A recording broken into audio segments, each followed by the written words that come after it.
70 సంవత్సరాల వయసులో ఉన్న తాతగారు మన హాస్పిటల్ కి రాత్రిపూట రావడం జరిగింది. ఎమర్జెన్సీ విభాగానికి వేరే హాస్పిటల్ నుంచి రిఫర్ చేయడం జరిగింది.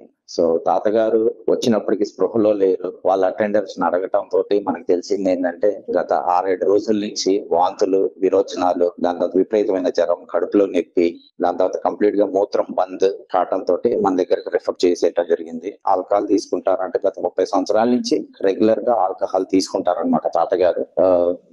సో ఇమీడియట్లీ గా మేము మా టీం అంతా కూడా రెస్పాండ్ అయ్యి తాతగారిని సేవ్ చేయడం జరిగింది అనమాట. బీపీ కూడా రికార్డ్ కాబట్టి దానికి తగిన మందులు పెట్టడం కూడా జరిగింది. కానీ 2-3 డేస్ కి ప్లేట్లెట్స్ తక్కువ ఉంటే ప్లేట్లెట్ ట్రాన్స్ఫ్యూజన్ కూడా చేయడం జరిగింది. 2-3 డేస్ తర్వాత ఏమైంది అంటే రెగ్యులర్ గా ఆల్కహాల్ తాగే వాళ్ళకి సడన్ గా ఆల్కహాల్ లేకపోవడం వల్ల ఆల్కహాల్ విడ్రాల్ లోకి వెళ్తారు. సో ఈ ఆల్కహాల్ విడ్రాల్ అనేది ఎలా ఉంటది అంటే మనిషి సాయంత్రం పూట కాగానే బాగా పిచ్చి పిచ్చి చేయటము, పిచ్చి పిచ్చిగా అరవటము, పరిగెత్తాలన్న ఆలోచన ఉండటము, రేషనల్ బిహేవియర్, అక్కడి నుంచి తప్పించుకొని వెళ్ళాలనడం, కొంతమందికి ఏమో ఫిట్స్ కూడా వచ్చే అవకాశాలు కూడా ఉంటాయి. సో వాటికి కూడా వెంటనే మేము ట్రీట్మెంట్ చేయడం జరిగింది. ఆఫ్టర్ 3 డేస్ ఆ ట్రీట్మెంట్ జరిగిన తర్వాత టోటల్ గా ఫస్ట్ 3 డేస్, దాని తర్వాత ఈ 3 డేస్ టోటల్ గా 6 డేస్ తర్వాత తాతగారు ఈజ్ డూయింగ్ వెరీ వెల్. ఈ రోజు లేచి ఉన్నాడు.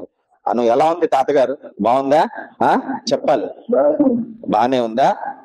సో ఈ రోజు మేము హ్యాపీగా తన్ని డిశ్చార్జ్ చేయడం జరుగుతుంది అనమాట. So thank you viewers.